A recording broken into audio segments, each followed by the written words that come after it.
You ask Tiger to solve.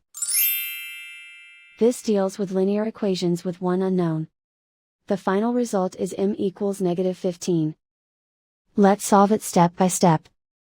Swap sides. Isolate the m. Divide both sides by -4. Cancel out the negatives. Simplify the fraction.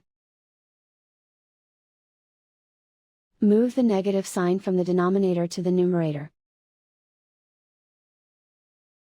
Find the greatest common factor of the numerator and denominator.